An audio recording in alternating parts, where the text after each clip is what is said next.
வணக்கம் மக்களே. ஒரு முன்னாள் இராணுவ வீரர் மனைவி மீது ஏற்பட்ட சண்டையின் காரணமாக அவங்கள மர்டர் பண்ணி துண்டு துண்டா வெட்டி குக்கரில் வேக வச்சு ஏரியில் வீசி மீன்களுக்கு இரையாக்கின விஷயத்தை தான் இன்னைக்கு நம்ம பார்க்க போகிறோம். வாங்க பார்க்கலாம்.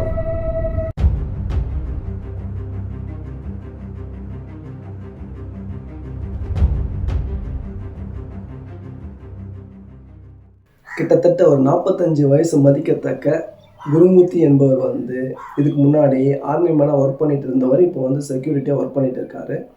இவர் அவருடைய மனைவியுடன் கிட்டத்தட்ட ஒரு 15 வருஷமாக அவங்களுடைய திருமண வாழ்க்கையை வாழ்ந்துட்டு வராங்க. இவங்களுக்கு 2 குழந்தைங்க இருக்காங்க. இப்படி இவங்க வாழ்ந்துட்டு இருக்கும்போது கடந்த சில நாட்களாக இவங்களுக்குள்ள சின்ன சின்ன சண்டைகள், தகராறு அப்படின்னு சொல்லிட்டு நிறையவே வந்திருக்கு.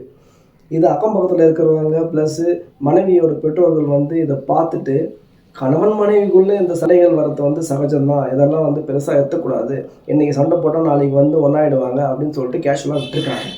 இப்படி நடந்துட்டு இருக்கும்போது சடனாக இந்த ஜனவரி 18ஆம் தேதி குருமூர்த்தியும் அவருடைய அப்பா அம்மாவும் சேர்ந்து தெலுங்கானா மாவட்டம் ரங்காரெட்டின்ற மாவட்டத்தில் இருக்கக்கூடிய மேல்பேட் என்ற போலீஸ் ஸ்டேஷனில் தன்னோட மனைவி கடந்த சில நாட்களில் காணாமல் போயிட்டாங்க, அவங்க எங்கே இருக்காங்கன்னு சொல்லி கண்டுபிடிச்சி கொடுங்கன்னு சொல்லிட்டு கேஸ் கொடுத்துருக்காரு. இப்படி இருக்கும்போது இவங்களுடைய மனைவி இருக்காங்க பார்த்தியா, மாதவி, அவங்களுடைய பெற்றோர்கள் அதே போலீஸ் ஸ்டேஷனில் கேஸ் கொடுக்குறாங்க. என்னன்னா, என்னுடைய மருமகன் அதாவது குருமூர்த்தி மேலே எனக்கு நம்பிக்கை இல்லை, இவங்களுக்குள்ள கடந்த சில நாட்களாக அடிக்கடி சண்டைகள் வந்திருக்கு, அதனால் இவர் எதனா பண்ணியிருக்கக்கூடும், நான் இவர் மேலேயே எங்களுக்கு சந்தேகம் இருக்குது, அதனால் இவர் மேலேயே நான் கேஸ் கொடுக்குறேன்னு சொல்லிட்டு கொடுத்துருக்காங்க.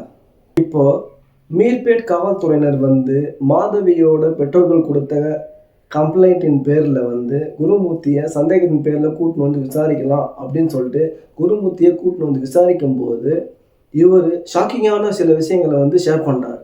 அது என்னன்னு பார்த்தீங்கன்னா, சந்தேகத்தின் பேரில் என்னோட மனைவியை நான் தான் கொலை பண்ணேன் அப்படின்ற விஷயத்த பகிரங்கமாக ஒத்துக்கிறார்.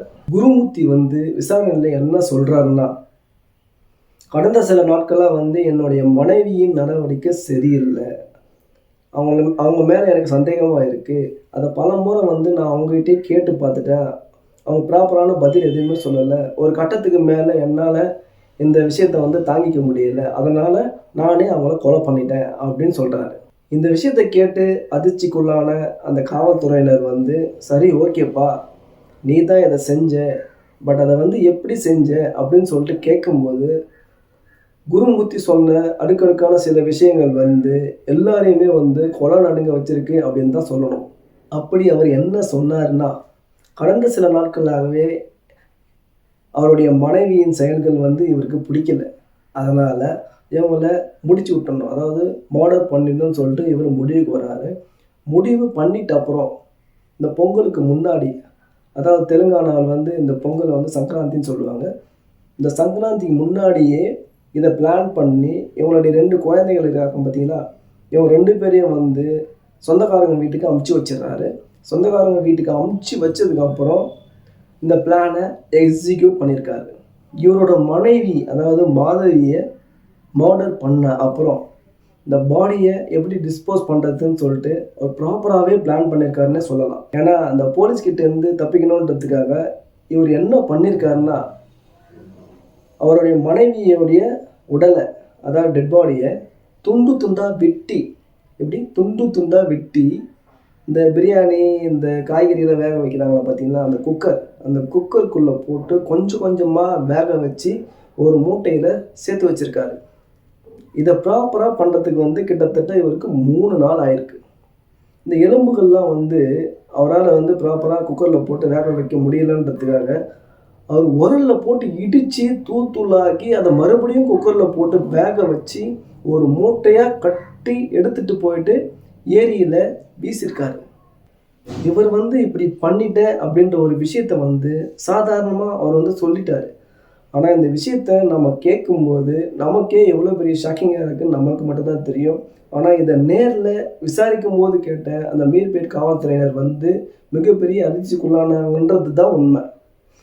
இவர் கொடுத்த வாக்குமூலத்தின் பேரில் போலீஸார்கள் பல மோப்ப நாய்களை வச்சு துண்டுகளை வீசினார் பார்த்தீங்கன்னா அந்த ஏரியில், அந்த ஏரி ஃபுல்லாகவே இப்போது ஏதாவது ஆதாரங்கள் கிடைக்குமான்னு சொல்லிட்டு அலசி ஆராய்ஞ்சிட்டு வராங்க. ஒரு ஃபேமிலியில் பல பிரச்சனைகள் வரும் போகும், அதையெல்லாம் சமாளித்து அவங்களுடைய ஃபேமிலியை வந்து எப்படி மேலே கொண்டு வராங்க, எப்படி நல்லா வாழறாங்கன்ற விஷயத்த மட்டுமே பார்க்கணுமே தவிர, இந்த மாதிரி ஒரு கீழ்த்தரமான செயலை செஞ்சு இப்போ பார்த்தீங்கன்னா அவரோட மனைவியும் போயிட்டாங்க. இவரும் அவரோட மனைவியை மர்டர் பண்ண கேஸில் வந்து தண்டனைக்கு உள்ளாகப்படுவார். இப்போது இவரோட குழந்தைங்க, அந்த 2 குழந்தைங்களோட நிலைமை என்ன? கொஸ்டின் மார்க் தான். இது மாதிரி இன்ட்ரெஸ்டிங்கான இன்னொரு வீடியோவில் பார்ப்போம். அது வரைக்கும் பாய்.